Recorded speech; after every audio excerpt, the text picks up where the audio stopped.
Hello, everybody. Welcome to the October 27th Policy Committee meeting of the Cheltenham School District. I think the first item on the agenda is roll call.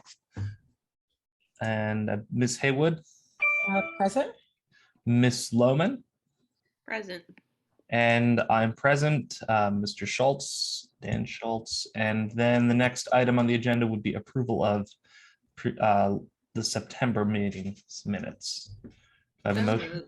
Thank you, Ms. Lohman. And I'll second that. Thank you, Ms. Haywood. All in favor? Aye. Aye. Aye. Okay, we can move on to old business. Mr. Roos. Okay, the first policy we have is 816B, website development. I will pull that up. These were all already went for first reading, so unless there was, I don't know if there was any changes, anybody. Right. Right, and I apologize, I forgot, slightly forgot that I'm supposed to do this part. Is there any board comment on policy, on this policy? No, Just just to up for clarify repeal. that this is up for repeal, correct? Yes, Okay. that's all. Yeah, it's been incorporated into AR policy 826. Thank you. Seeing no other board comment, and let's see if there's no members of the public. So I think that we will move, this would move forward for us for repeal. We can move on to the next. And I am pulling up my agenda. So Mr. Roos, if you could identify which the next policy in the agenda is, that would be helpful. 312, it's already, I already. Oh, thank you. So is there any comment on policy 312? Which again this is a second read policy, which would be going for adoption. Mr. Schultz, I had one question, and it's just a kind of procedural question. I know that we have the ratings of distinguished, proficient, and needs improvement. And for the needs improvement, that's considered to be satisfactory unless there's a second needs improvement within a 4-year period. That seems to be a long period of time, but I don't know if that's just the norm as it relates to, school employees. Maybe that's a question for Dr. Hacker. Check that really quick. I think it can actually be a. I thought it was a 3-year period. I thought it was less than 4 years. It's 4 years on what I pulled up, and I'm looking at the policy. I do believe it is less than 4 years. This is in the act. Yeah, on the 82. ratings, the 1, 2, 3, 4 ratings, and under 3 needs improvement, it says shall be considered satisfactory except that any subsequent overall rating of needs improvement issued by the district within 4 years of the first overall rating of needs improvement shall be considered unsatisfactory. Yeah. I believe but I think that's right out of school code. That's why I wanted to double check it. So it is 4 years, huh? I'm surprised at that as well. I'll double check that, but I'm virtually certain that that's check. correct. We pulled that right out of the school code, and I just have to find the procedure on evaluations. I'll double check that, but I'm pretty sure that's correct. Okay. We gave ourselves the maximum we could under law. Right. And also just to clarify and to remind everyone that in addition to the overall performance ratings, there are other factors that factor into the determination of the overall rating for the employee. So in addition to whatever the principal might indicate on the evaluation form, test scores and so forth, building growth, student growth, all factor in as well. Okay, that was just my question in terms of the time frame. Thank you, Ms. Haywood. Ken, I have a quick question for you. Sure. And it may not be something that's in policy, but I know that when we adopted the clinical supervision model that we are currently using, which allows individuals to go through the different supervision modes, a question arose as to whether or not the supervisor can include observation of classroom performance if someone is in mode 2 or mode 3, which would include the different modes are for doing a research project, book study, other type of study, and so forth. And my position has been yes, because it very clearly states in the documentation for the description of those modes that walkthroughs are still required and permitted. And of course, if you're doing a walkthrough, you're observing student performance as well as teacher performance. So I just want to make sure, whether it's in the evaluation or not, that that is understood. Is that your understanding as well? That's district specific. That's Okay. going to be something that I'm happy to, we can talk about it perhaps offline. I'd want to see what you're looking at. That's not part of the school code evaluation system or the State Board of Education system. That's Right. part of, I think yours is district specific. So I'd need to talk to you about that. My sense is you're probably right. Yeah, I okay. I cannot imagine we would not allow an observation to be used as part of an evaluation. And that strikes me would have been highly unusual for us to have established a practice to not do that. But I'd need to double check it with against your documentation and Yeah. what procedure. And I think you're right. I agree with you. It's not something that's part of state code or anything, but I didn't know whether or not that was something that ultimately, whether it's today or at another time, that we also wanted to include in policy.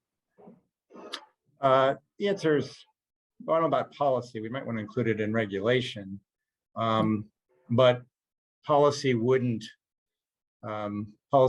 necessarily trump an agreement or past practice with the CEA unless the CEA consented to it. Right, okay. All right, thank you. Thanks for clarifying that. Sure. Mr. Schultz, I have a basic question. And Yes, I Ms. Lohman. apologize if this may have been discussed before, or it's probably in the contract and I don't know what it is. Sort of what is the upshot, if you will, of being rated 1, 2, 3, or 4? Sort of what happens next? Say if you get a 3 rating or 4 rating, what are the next steps? It depends whether you're a tenured teacher or untenured. If you have the tenure and you get a failing, you're subject to immediate dismissal. If you get a needs improvement, if you get 2 needs improvements while you're an untenured teacher, you're subject to immediate dismissal. If you get 1 failing as a tenured teacher, you can get if you get a second unsatisfactory, not less than a second unsatisfactory in a row, you can be subject to termination. And if you get 3 needs improvements or 2 needs improvements and an unsatisfactory, actually, if you get 2 needs improvements within the 4 years, that becomes an unsatisfactory. And if you get another needs improvement or unsatisfactory, you're subject to dismissal. Okay. Proficient, distinguished, there's no differentiation in terms of job security for either one of those. Thank you for explaining that. Is that part of the school code or is that part of That's school code. school code? Okay, thanks. Thank you, It's Ms. why Lohman. it takes a period of time. I mean, this gives you some insight into how long it takes to establish a case of unsatisfactory performance that can subject somebody to dismissal. It can be up to a 3-year process. Yes, that's exactly sort of where I was going with that. I was sort of wondering about that. Thank you for explaining that. Thank you, Ms. Lohman. Any other comments or questions about this policy? And I see there are members of the public. And if you have any questions about any policy, please raise your hand and you will be given the ability to speak by voice. And if for some reason that doesn't work out, we can move to chat, but let's start with that.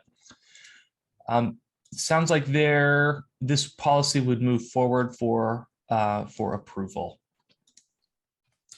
The next policy, oh yeah? Did somebody say something? I'm sorry, I was just going to point out, this doesn't change anything that's happening. This is just moving things around and putting in policy what is in practice. So there's nothing new here. I didn't want anybody listening to be under the impression that the evaluation system was changing in any way. Thank you for that clarification, Mr. Roos. The next policy is policy 412, evaluation of professional and TPEs for repeal. Am I correct that this has been consolidated into the policy we just moved forward for approval? You're exactly correct. So are the next two. All right, well then why don't we go through all of those at once? So 412, 413, and 512, which are all various forms of evaluation of any board comment on any of the or public comment on any of these policies for repeal? All right, seeing none, these would move forward for repeal. Next policy is policy 313, evaluation of superintendent and assistant superintendent. This is another second read policy for potential adoption.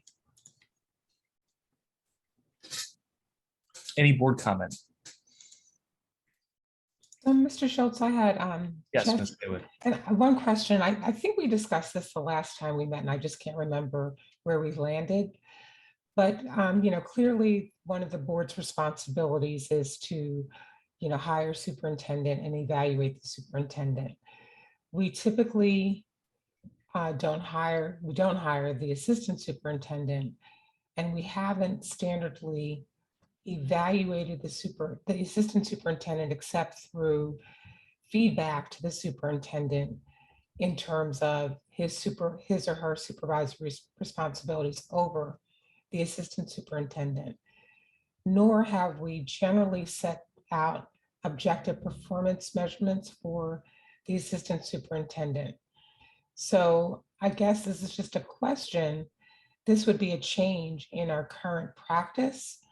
And I guess the question is, were we not doing what we standardly were required to do before?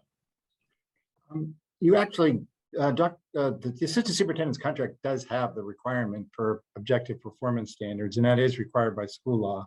Now, they may typically be created by the superintendent, and generally are, and generally the evaluation is done by the superintendent, but the school code does require that there be objective job performances, and that, and it says that the board shall establish them. Now, as a matter of practice, the superintendent is the one who establishes them, but they are established to my knowledge.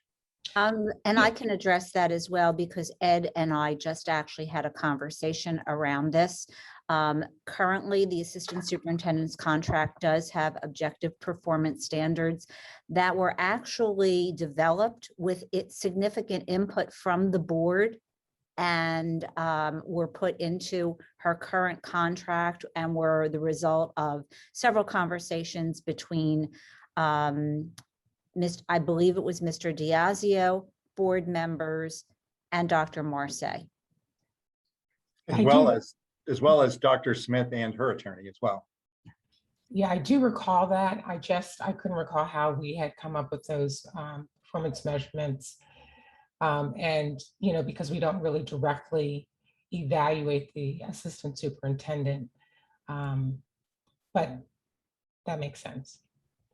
Thank you for clarifying. Couldn't recall. I have a clarification question on similar. Should in the superintendent, we have annual goals that are co-developed. They're updated on an annual basis, not a contractual basis. Is the same supposed to be true for the assistant superintendent? And are those goals intended to be published on the website as well, which I don't believe we have right now. Well, the answer is yes to both. Okay, so that may be something that is a practice we'll need to make sure we're putting in place. And just for other members of the policy committee, Mr. Roos did follow up after last month's meeting with, to put together a schedule of the cycle of defining goals and evaluation, just so the board will be able to, going forward, not lag behind on that goal setting exercise. So. And Mr. Schultz, I can also add that Mr. Diazio and I spoke yesterday, and I also spoke with Dr. Scriven about his development of goals for the assistant superintendent, actually next week when he comes on board. Thank you, Dr. Hacker. All right, seeing no other board comment, if there's any public comment, again, please feel free to raise your hand. In the meantime, I will move to the next, this would move forward for approval, and the next agenda item is policy 810.1, drug testing for covered drivers, which is being changed to school bus drivers and school commercial motor vehicle drivers. Excuse me, Yes. Dan. I was able to locate the section of the school code regarding the unsatisfactory rating. It's actually 2 unsatisfactory ratings within 10 years. So your policy is 4. It could be up to 10 if you chose it to be. But that the school code does permit it within 10 years of unsatisfactory. Well, that is very good to know. So again, I see, Ms. Haywood, I see you shaking your head, but I want to make sure I understand. If I can ask, this is saying that if I got an unsatisfactory rating in 2001, under our current policy, if I got a second unsatisfactory rating in 2007, those would not connect to one another. Is that correct? Although it's written currently, yes. The way it's written currently. Whereas if we had 10 years, then those 2 unsatisfactory ratings would connect with one another in a way that could allow the district to do all of the things that you had described previously for tenured versus untenured employees, correct? Correct. So that it's, would, I think, elongate the period of time if in fact we had someone who had an unsatisfactory rating, within a shorter period of time, Mr. Schultz, to kind of evaluate them. I don't think it would. If there were 2 in a row, 1 year after 1 year, that's still within 10 years. It's just, it expands the window that 2 unsatisfactory ratings can result in disciplinary action. If it's only 4, then we are more limited in detecting patterns. So it's not saying it must be at least 10 years. It must be within 10 years. So 2 unsatisfactory ratings in a row would still allow for immediate, And 10 immediate years action. basically gives you a longer statute of limitations, essentially. That's it. Yeah. So is there for me, I would personally support expanding that just for no other reason than it seems to be, we are limiting ourselves more than we need to in order to evaluate this. But my second question would be, is there anything in the teacher's contract that adds this additional limitation? Maybe we need to look into that. I would propose that we provisionally change it to 10. Okay. I'll work with administration. If we find out there's some other reason why it needed to be 4, we'll just put it up for a second reading and adoption. If it doesn't need to be 4, then we'll put it up for a new first reading with the 10 instead of the 4. And Okay. I apologize. I don't know where the 4 came from. I don't know if somebody else in my Sure. office put that there, and I don't think it would have been Ed. So I just wanted, but I caught it, and we want it to be Thank right. you. That makes sense. Ms. Haywood, does this make, do you feel comfortable with the 10 over the 4 with the explanation? It does, yeah. I think I was looking at it in the I'm- first. Yeah. I'm glad you raised the question, regardless of the reason, because we would not have caught it otherwise. So, great. Thank you, Mr. Roos, for circling back on that. So I do believe, all right, so that would move forward for an additional first read, unless, Mr. Roos, you do discover that it had to be four for some reason, in which case it sounds like we would be able to move it forward for approval, and maybe with a brief explanation at the legislative meeting to explain. Exactly correct. Okay, so the next policy is policy 810, drug and alcohol testing.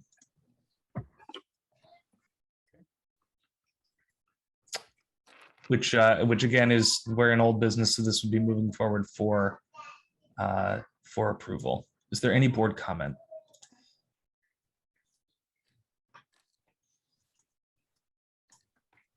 Seeing none, again, the public, you're welcome to raise your hand and you will be recognized. And I apologize, I should have called this school bus drivers and school commercial motor vehicle drivers. Then that would move forward as well for approval. There's also policy 810.3, school vehicle drivers. Is there any board comment or public or administrative comment? Seeing none, I think that will move forward for approval. The next policy is policy in AR 254, student wellness, which my memory of this is that there's not major changes to the policy, or frankly, I think even the AR, I believe that it's just kind of cleanup. Is that correct, Mr. Roos? That is exactly correct. Okay. Mr. Schultz. Thank you, Ms. Haywood. I should be raising my hand, sorry. No problem. But just in terms of, I don't know if it fits here or not, but it would be nice to have a cross-reference to our current sustainability policy as it relates to disposal of food and food waste. I think it would be nice to tie those two together to really indicate that as part of our kind of sustainability efforts and our, food capabilities that we'll, consider reducing food waste. That's fine. I don't know if Adrian, if someone can do that on your end, that's beyond my, I don't have the URLs or anything like that. I would need to do that. Thank you. That sounds like a good suggestion. With Ms. Haywood, that would be probably in the administrative regulation. Excuse me. Correct? So you had not. Okay. Oh, yes, Ms. Lohman. Sorry, I forgot to raise my hand as well. Sorry. Also, in terms of another reference, and I'm forgetting, I'm assuming this is still in the regs, the state regs, is a requirement for a student services plan. Help me out, Mr. Roos. I think it was somewhere in 22 PA code. Student services plan regarding wellness? Yeah. Wasn't there some requirement? There used to be where you set out kind of what your counseling services are, what your drug and alcohol supports were. I think this is this part of it? The social, emotional, and mental health services? Yeah, okay, that's it then. That must be it. I forget, it was like 20, maybe part of chapter 12, I can't remember. This must be it. I just didn't see a reference, that's all. Thank you, Ms. Lohman. I had one question, and I apologize for not asking this when we would have had time to react to it. So feel free to. Did we have we have a wellness committee, and it strikes me that this policy is not just the policy that defines the existence of the wellness committee, but also would be a policy that the wellness committee might have input on. By any chance, did we run? Is there a regular review of this policy by the wellness committee for them to offer suggestions or changes based on their experience, or did we maybe, I mean, it's cleanup, so we may not have, but would it be appropriate to run this policy through them? It's not only appropriate, it's required. There should be, it should be Okay. done every 3 years. So I think that was one of the follow-up items from last month's meeting. It's probably something that can just be cleaned up by just convening the wellness committee. Great. That sounds fine. And the cadence of 3 years to, I could see that being faster, in terms of them looking at it and saying, looks good. But I'll defer to everybody else on that cadence. Obviously, if it is 3 years, that's what it is. My other question is related to nutrition guidelines. And I know we're going through the RFP process for the food contracts. I also know there are national standards for nutrition in foods, and they are referenced in the administrative regulation. What is the appropriate place for feedback related to, for instance, whether fruit cups with high fructose corn syrup should count as a fruit, for instance? Like, is that this policy, or would that be a different discussion in terms of soliciting feedback from the community on that type of thing? Like, I guess what I'm asking is, are nutritional standards around foods dictated by this policy, or are they dictated by the RFP, or By the government. by the government? They're But we dictated- could.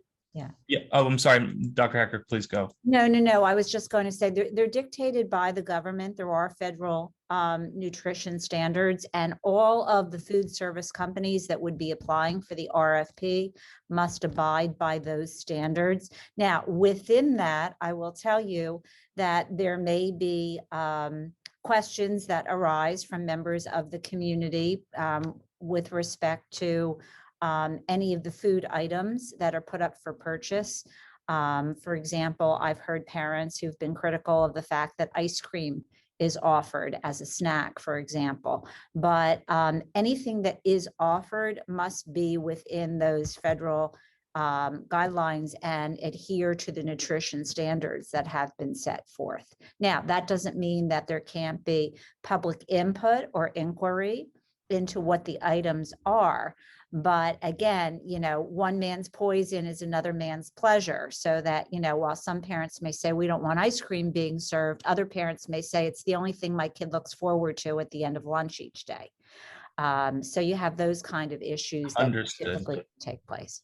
Okay, thank you. And that said, and fully appreciated, even then the RFP feedback process and the evaluation of things is another place where input could occur. But I am hearing what you're saying, which is essentially there's a national standard. Were we to modify the national standard to be more strict in X, Y, or Z way, it's probably less realistic anyway, because these food service organizations are looking to a higher power. I will tell you again, having been out of it for a while, I'm not familiar with all of the companies that are vying these days for these contracts within school districts.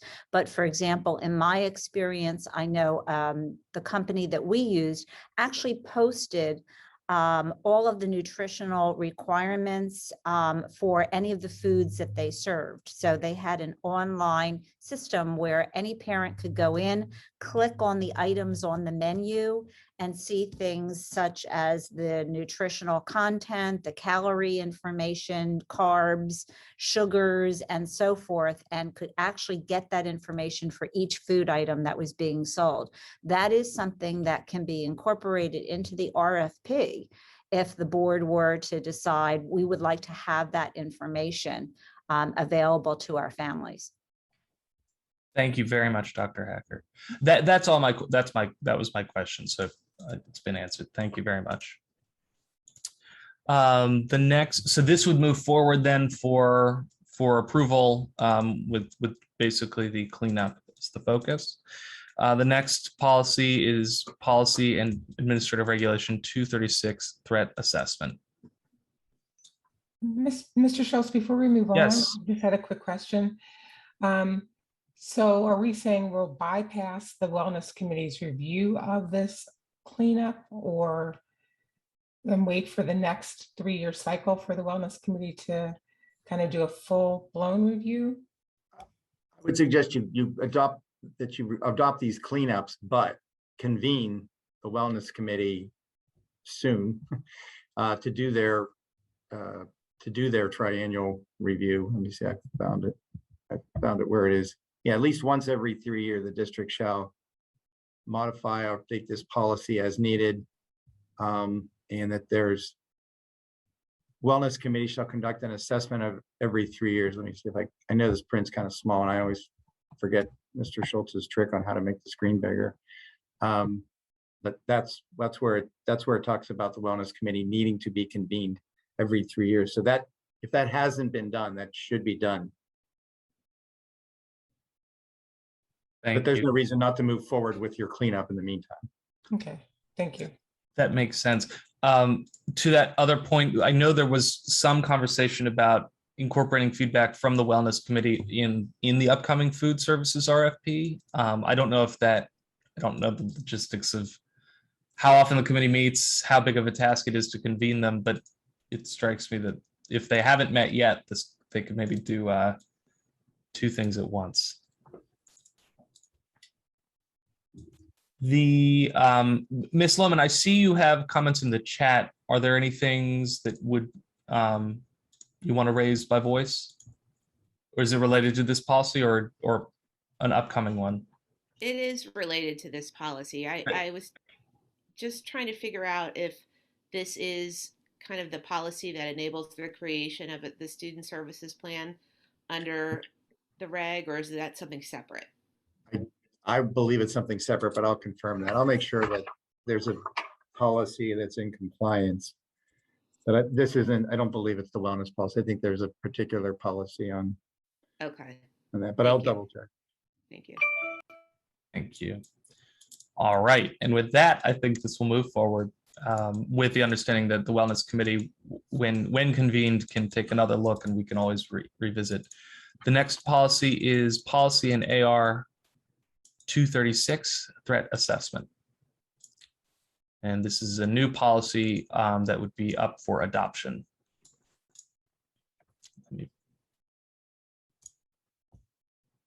Is there any board comment? Ms. Haywood, I see your hand, unless that's up from before. No, this is a new Thank you. hand up. Related to this policy itself. Dr. Hacker, I know that the last time we met, there was going to be discussion after our last policy committee meeting, whether the threat assessment teams would be school-wide or building specific. And Jess was curious in terms of where we landed on that, because I would imagine if there were really an immediate threat in a building, if a child or a staff member were in crisis, assembling the team centrally would be a little more difficult than actually having boots on the ground in that particular school that could directly, address the issue in real time. They are building based. So each school has its own team. And for example, it's generally comprised of a nurse, perhaps a social worker. Even if the social worker isn't housed in that building, they may be called in from another building. Obviously, the school administrator or administrators are included, the guidance counselor, as well as other individuals within the building. So each building does have their own threat assessment group. Great. And have we seen, just generally, I mean, you probably do not have this information off the top of your head, but knowing, the kind of social and emotional toll COVID has played on everyone's lives, particularly the students coming back into school, have we seen an uptick in those kind of social and emotional issues exacerbating this year versus last year generally? That's a terrific and very timely question. I think overall, the answer is yes. And I will say that it's not only students, but it's staff members as well, who are feeling increasingly frustrated and anxious. We had a meeting with CEA yesterday and talking about the a simple thing such as the lack of substitutes and how that places more stress within each school on staff who now are required to give up a prep period when they're supposed to be working to plan their lessons and instead have to cover a class. And the ripple effect is that students learn that a sub is in a classroom instead of the regular teacher. Some students make the poor choice of saying, I'm not going to go to class, and they may wander the halls. And as we all know, when students are in unstructured situations, they tend sometimes to make poor decisions about their own behavior. So we are not seeing a vast number of huge mental health crises yet. But we are seeing an increase certainly in student behaviors related to lack of control in terms of how to handle social interactions with one another. That was clearly expected because students literally had been out of contact and didn't have the socialization, particularly in the early grade levels where they haven't really had a huge number of years of the school experience over the past 2 years. So the overall answer to your question is yes, we are seeing that with both students and staff. What we are saying clearly is that we thought that this was a year coming back to normal, so to speak. It is clearly far from normal. And I anticipate this will continue over the course of the school year, that we are going to see more and more issues associated with students trying to fit in, trying to belong, trying to carve out their own identity, and trying to establish relationships with one another. Kind of a follow-up would be, as the school year continues, to the extent that we do see an increase in the number of mental health crises, please report that back, obviously, to the board. I mean, Dr. Scriven hopefully will be reporting that back to the board to the extent that there are additional resources that we may need to consider, or a combination of resources. I think that will be important for the board to know about. And we very much appreciate that level of support that the board is willing to provide. I will tell you that a good portion of the ESSER funding that we've spoken about quite frequently is devoted to continuation of mental health resources and services. With parent input, we also had actually built in, I know that there was a parent concern about additional social workers, and we do have those services actually built into the ESSER grant. So it doesn't, and those are consultative services that we are expending monies on so that we can have additional social work in the district, as well as additional mental health supports, including clinical therapists for counseling services. So we have spent a considerable amount of those funds on those particular resources. So that has been a significant help. And again, the support of the board on this as well is very much appreciated. Thank you. Thank you. Excuse me. Thank you, Ms. Haywood. Again, any members of the public with a comment, please feel free to raise your hand. But seeing none so far, I believe that was the final item of old business. Brief question. I know at our last meeting, we had a modification to the public relations policy, or I forget the title of the policy, but Mr. Fishbein had suggested language changes. I don't think we need to discuss them here because but the point is we would have to re-present that for adoption at the upcoming legislative meeting. It'll be up for second reading, if that's your question. It'll be up for adoption. Yes. That's right. Yeah, we did it. We made the revision in time. Right. At the meeting so that we were able to do a first reading. So yes, it'll be up for adoption. Great. And just wanted to note it. I think our committee gives it the thumbs up if that's needed. And we can move on to new business, which my understanding is almost everything in new business is light and intended as kind of corrections or consolidations. But if anything jumps out, otherwise, please let me know. or let us know. The first policy in new business is policy 337, electronic devices changed to personal electronic devices. Is there any context that administration would like to provide for this? This is just all part of the consolidation with consolidation with this and policy 816. Thank you, Mr. Roos. Any board comment or administrative comment? Okay, seeing none. Any public comments? Also seeing none. So this would move forward for first read.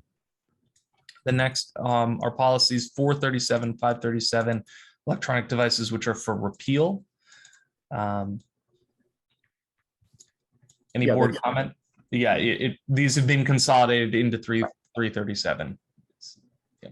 Is there any board comment?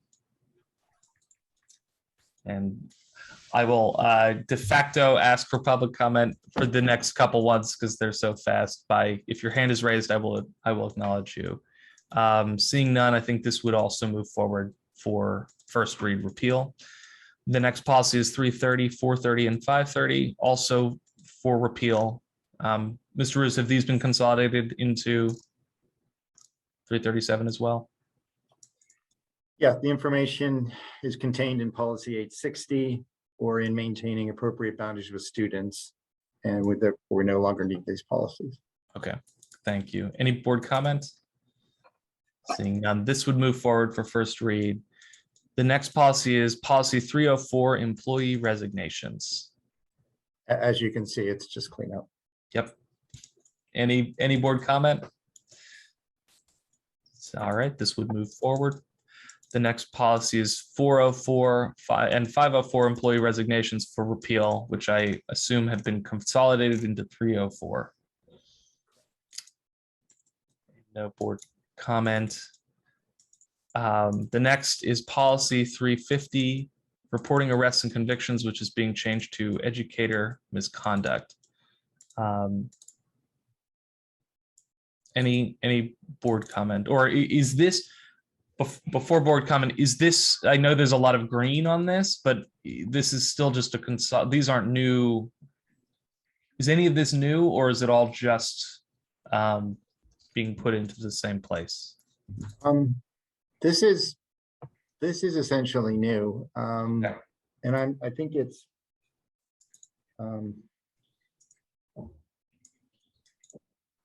I don't believe it completely supplants current policy 350. So I want to, before we do any repeals, I did want to double check to make sure that we're not inadvertently Okay. eliminating any policies or regulations regarding reporting of arrests or convictions, not just for professional employees, but for non-professional employees. So I would say at this point, I would move forward with a policy on educator misconduct. I think what we may want to do, however, is renumber it so that it doesn't inadvertently supplant current policies on reporting of arrest and conviction. So my recommendation would be to make this policy, instead of making it a replacement for 350, just to make it policy 352 instead, so that we have a new policy on educator misconduct. Okay.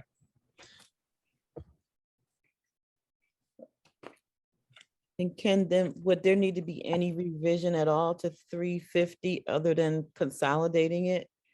350, 450, and 550 could just be consolidated to 350? Yes, next month we can bring forward a consolidated 350. But I wouldn't do that this month. We don't have that. That's not ready to go this month. So we're just going to change the number on here. I don't know, Adrian, are you able to do that on your end? I'm not sure I can do it. Maybe I can. Thank you. Yeah, I definitely can. Oh, here I can do it. Okay. Any board comment on what is now being proposed as policy 352, educator misconduct? I had one question, which is this, right now, it looks like this is really focused on sexual misconduct. Are there other forms of misconduct that this policy, is this being driven by a change to state code, A, and then B, are there other forms of misconduct that I know we have, I'm sure we have things, but is there anything else that other forms of abuse, other forms of illegal activities that we need to make sure are covered somehow? Yeah, they're all covered in the AR. All these Oh. is to report. There they are. I've got it. Actually, where are they? Hold on. Oh, here. I'll show you. I'll have it for you. Sure. Let me just make the little number change. Oh, for sure. Yep.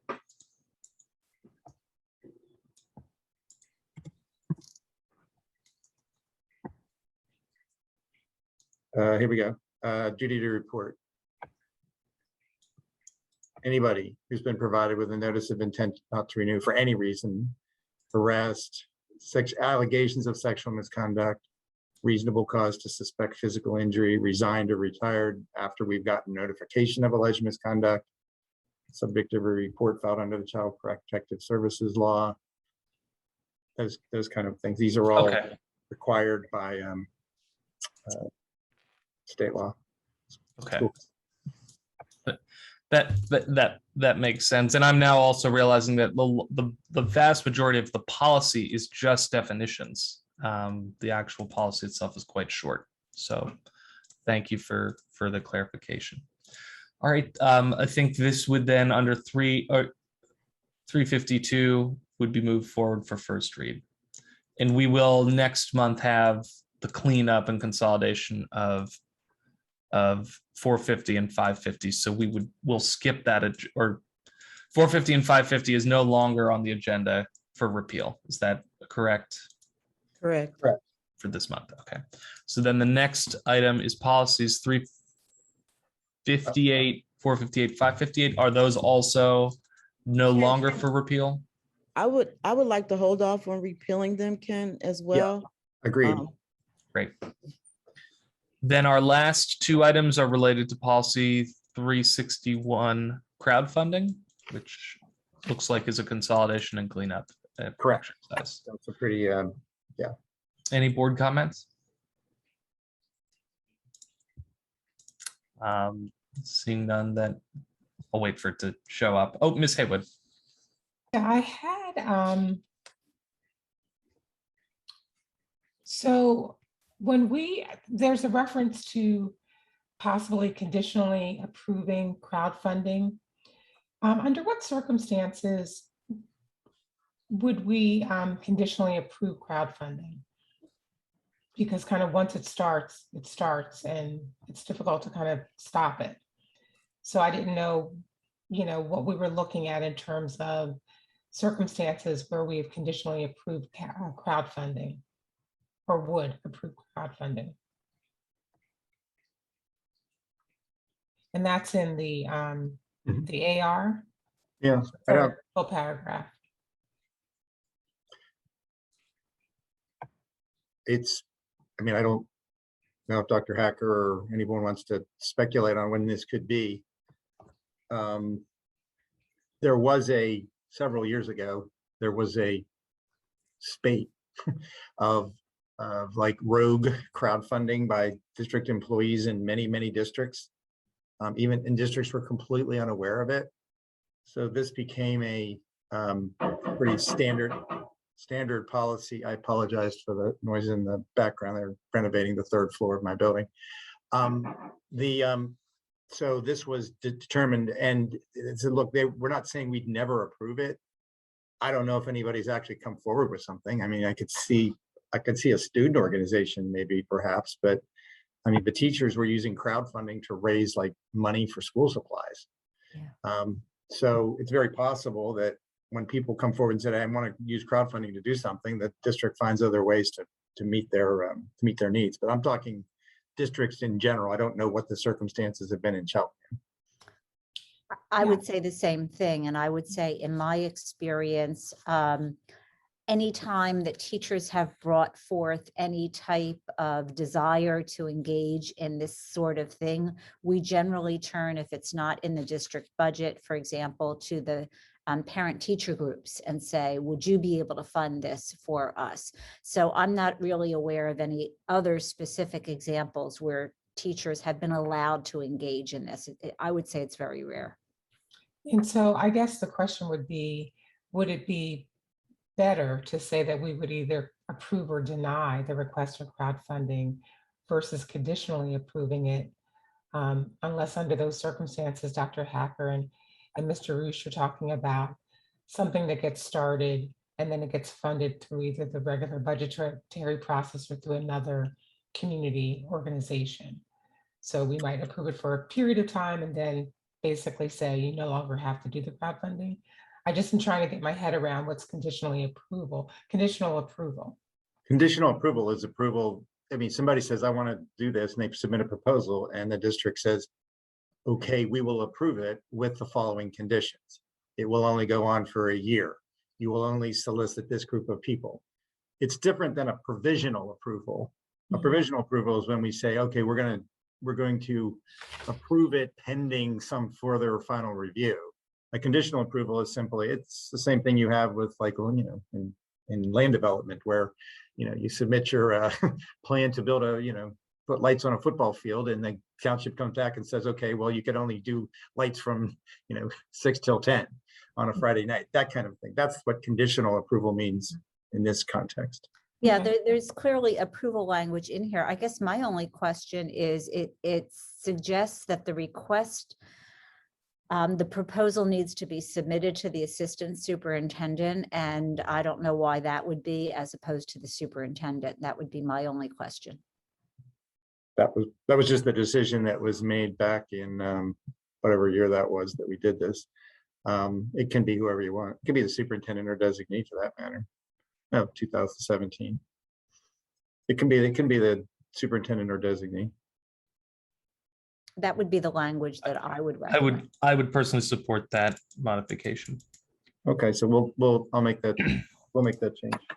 It's an AR, so it doesn't it can be easily done. Oh, I see. Got it. And then just the second question I had is, there's a statement that said in the AR under limitations restrictions, funds received through approved crowdfunding efforts may not be received in the name of the district and may not be deposited into district bank accounts or commingled in any way with district funds. So if you have a student group or a teacher who is raising money for a trip or something like that, then would they be depositing that money in a separate, I guess, bank account, even though this is kind of school sponsored, not school sponsored, but quasi approved by the school district? That the student fund, I'm assuming, would just be deposited in a student activity fund. And is that a district fund or? Well, the district, well, go ahead, maintains Dr. that? Hacker. Yeah. Sorry. I didn't mean to step on your toes, Ken. I apologize. No. Yes, student activities funds are included with, they are safeguarded by the district as part of the district budget. But they are segregated from the general fund. Correct. They're not a part of the general fund. There's an actual student activities fund account for that. But individuals can be held accountable in terms of deposit of funds, misuse of funds, misappropriation of funds, because they are employees collecting money for student activity purposes. That would be different than this. I believe what this is basically saying is, if employees are making the decision to engage in crowdfunding for a specific purpose, it is for reasons other than what is covered by any aspect of the district budget, and they are solely responsible not only for the safeguarding of those funds, but for dispersal of the funds as well. Okay, so in your opinion, we don't need to change that language, Dr. Hacker? Which language were you specifically referring to? It's the 8th paragraph under limitations restrictions, next to the last paragraph of that section in the AR. Yeah, I would not change it because I think it's really specific in terms of, it's essentially language that protects the district and is saying that, if this is your decision and we approve it, go ahead, but we don't want it to impact the district, or the district won't take responsibility for any of this. And I think that's important language to keep in there. Okay, thank you.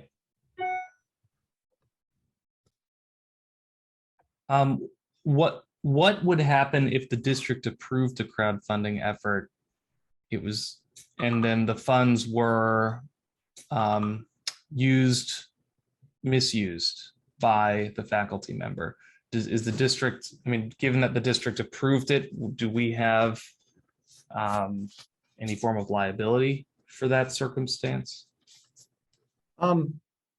We wouldn't have any uninsured form of liability.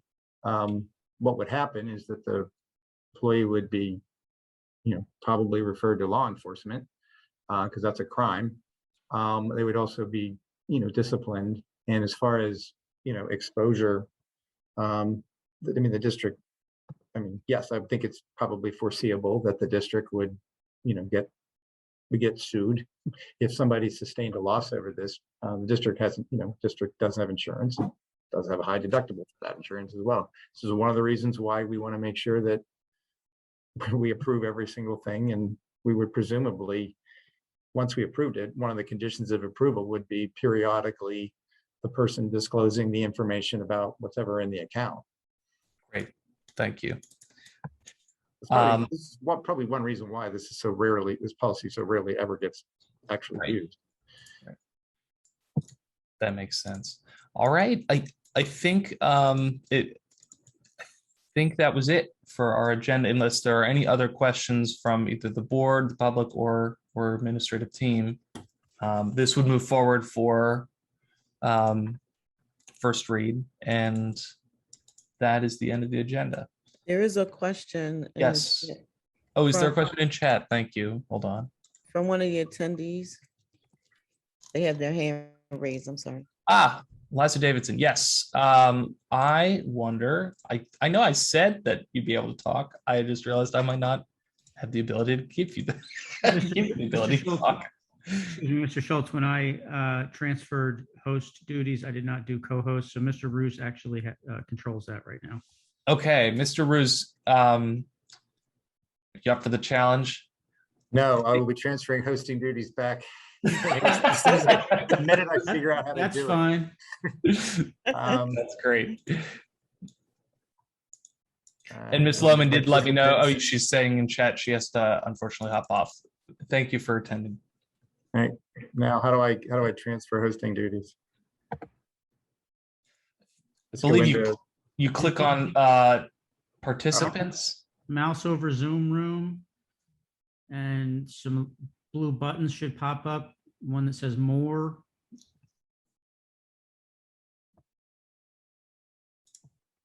Okay, you're host now. Excellent. Woo.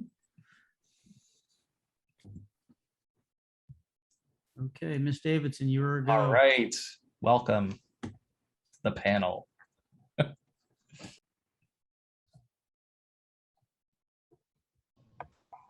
Okay. Can you hear me? Yes, and if you could say where you're from. I see you've changed your name. Thank you, but might as well verbally say where you are from the district as well. Hi, I'm Elisa Davidson. I live in Wyncote. I guess I have, I was encouraged to come here. I have been from President Pam Henry to kind of have more discussion rather than at legislative meetings. So just want to start. Thank you, Dr. Hacker. I believe I'm the parent she was talking about who's really pushing for more social workers. I just want some clarification that yes, we are going to hire a new social worker. And I just want to publicly advocate that that social worker be placed work in one of our school buildings. I personally think it should be the high school, but of course that's just my opinion. I just think we can do deeper work and more effective work, and I'm pretty sure the person would have their hands full. I love AR2 and the changes that have been made, but we're calling for a lot of options. Number one, and every single bit of that chart is restorative practices. So I just want to know, I just think we're going to need a lot of support around that to run it correctly and effectively for our kids. So that's kind of a, I don't know, just a statement right now, a push for that. And then a board member, Jenny Lohman, at the town hall that Dr. Lahada held at the high school, she told me in a large group that the ESSER's funds cannot be used to hire new employees. And I just want some clarification around there, because I do believe you can use the ESSER funds to do this. You might have to be very clear in the plan, and that this can fund a social worker for 3 years, and then we could reevaluate in our budget if we maintain it. Anyways, I just want that clarified because it seems very important to me.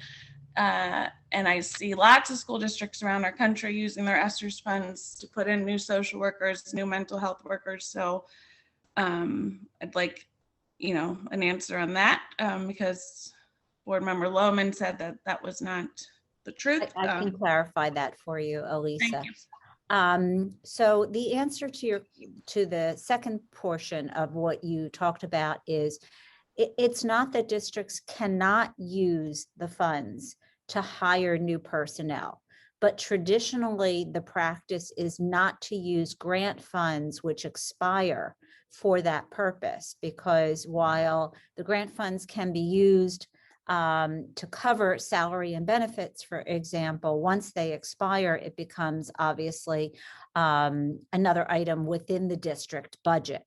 And districts often are concerned about adding to their own budget burden as the result of that. And I know from many conversations with this board has numerous concerns around, the number of staff members that we have on hand and adding to the taxpayers' burden. What generally is done instead with grant funding is to hire consultants from outside the district who are able to come in and to perform those services instead for the period of time covered by the allocation. And then after that period of grant funds has expired, then the district can make a determination as to whether they wish to move forward with those positions. I will tell you that all of the positions that I mentioned, including the social worker, those are all consultant services that we have written into the grant at this point. Okay, thank you for that. I guess I will continue to advocate then that these are in-house employees. I don't know if that's the proper term, but I can't imagine the need for social workers going away. And so to me, that is a very important position that should not be consultant. It's just not best practice to have someone that's not working right within that community every single day that the schools are open, in my opinion. So thank you for that. And then I do hear a lot in meetings I've been to, and with you, Dr. Hacker, and other employees about that we have, or actually it was the man covering the business management position, that we have too many employees. And just as a parent and as a person who, participates in a lot of school activities, that is not the sense when you are there. My sense is that we often feel understaffed, right? And like my kids having different subs come in or different teachers having to cover. So I'm not sure what kind of work needs to be done around there, but my feeling is not that we are overstaffed. And I don't advocate for different positions, maybe need to be held to not feel that way. Anyways, ongoing discussion, I guess.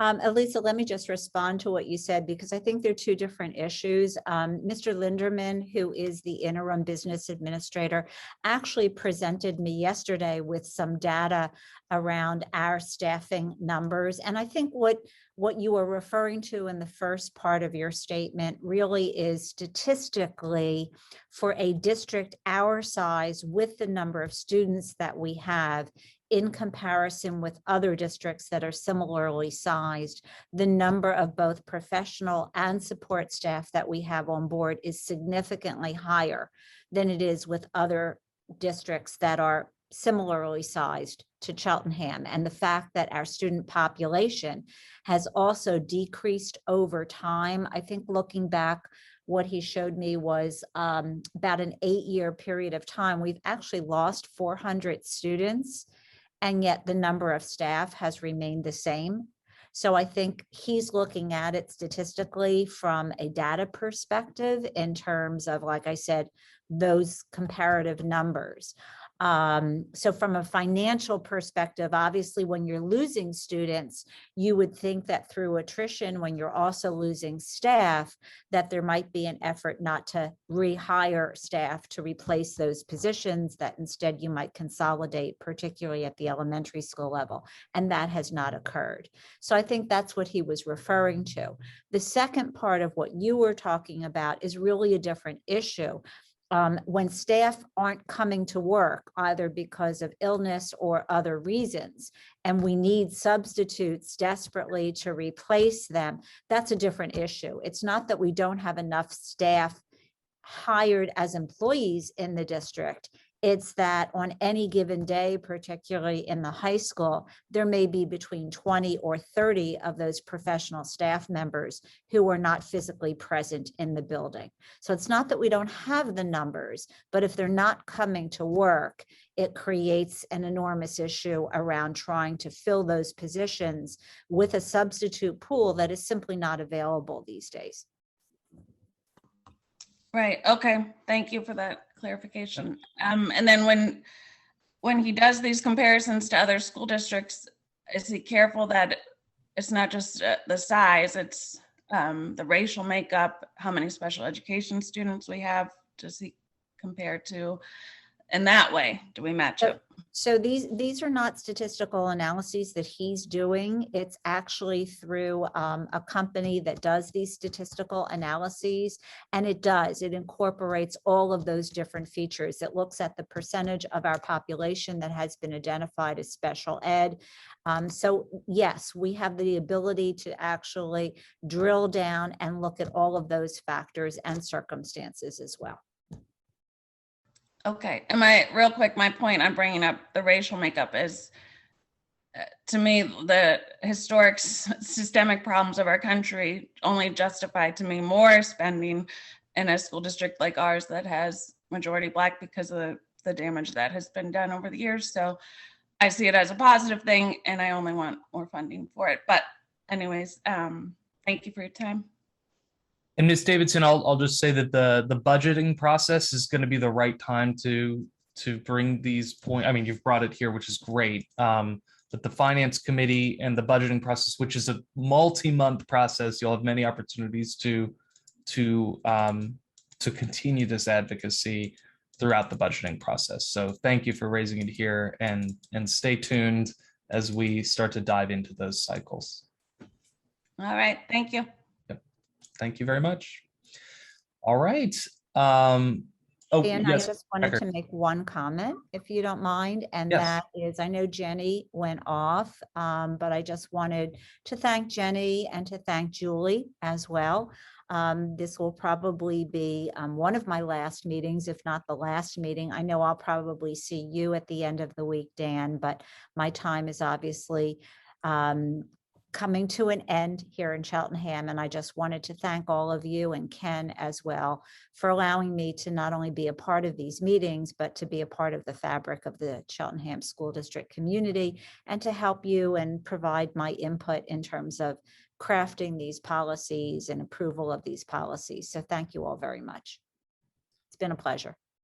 And just wanted to thank you for the time that you've been here. You've stepped right in many roles, even chairing meetings.